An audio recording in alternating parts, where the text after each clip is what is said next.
Welcome to the Morning Update. I'm Erin Ramsey. A ban on all flights from India to Australia could be in place this week. Federal Cabinet's National Security Committee meets today to discuss the issue following a surge in Covid-19 cases in India. Doctors in India say hospitals are at breaking point with more than 300,000 people testing positive every day. Dr. Hajid Singh Badi works at a hospital in New Delhi and says it is heartbreaking. When one patient expires, we don't have a time to grieve for them. We don't have a time to cry for them. We just have to wrap up their body and put another patient on that bed. The United States, Britain and Europe have stepped up supplies of medical equipment to help assist India. Western Australia's 3-day COVID-19 lockdown in the Perth and Peel regions is over. Masks will continue to be mandatory in public places and there are limits on gatherings. Businesses reopened today except Crown Casino, nightclubs and gyms. AstraZeneca is being sued by the European Union for failing to deliver the promised number of COVID-19 vaccines. The company was contracted to provide 300 million doses, but only 30 million have arrived. The EU's Stefan de Kirschmacher says they have no alternative but to go to court. The Commission has indeed started this legal action on its own behalf and on behalf of the 27 member states. China's ban on Australian coal imports is having a major impact on the industry. Trade has dropped from more than $1 billion a month to less than $30 million.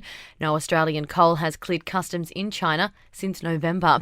And more than 2/3 of Australians support the Prime Minister's handling of the COVID-19 pandemic. Today's news poll showing 70% think Scott Morrison has done very well or fairly well, with 50% of Labor voters thinking he's done a good job.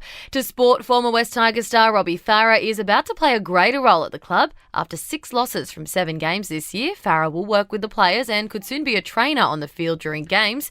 Western United has beat the Newcastle Jets 2-0 in the A-League. It's now 10 games without a win for Newcastle. And in cricket, Australian fast bowler Pat Cummins has donated $50,000 to provide oxygen for India's hospitals after the surge in COVID-19 cases. He's urging other players at the IPL to do the same. In entertainment news, Sir Anthony Hopkins was asleep in the UK when it was announced that he'd won Best Actor at the Academy Awards. It was 4 a.m. in Wales when his agent called him to tell he'd become the oldest winner of the honour for his work in The Father. The 83-year-old gave a speech the following morning with credit given to the late Chadwick Boseman. The Black Panther star was also nominated for Best Actor. And Netflix is showing no signs of backing away from its new documentary series on Byron Bay, despite strong opposition from local residents.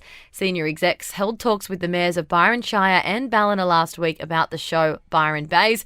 And HBO has revealed the highly anticipated Game of Thrones prequel series House of Dragon has officially started production. That's your latest from the Nova Podcast team. We'll see you this afternoon for another episode of The Update.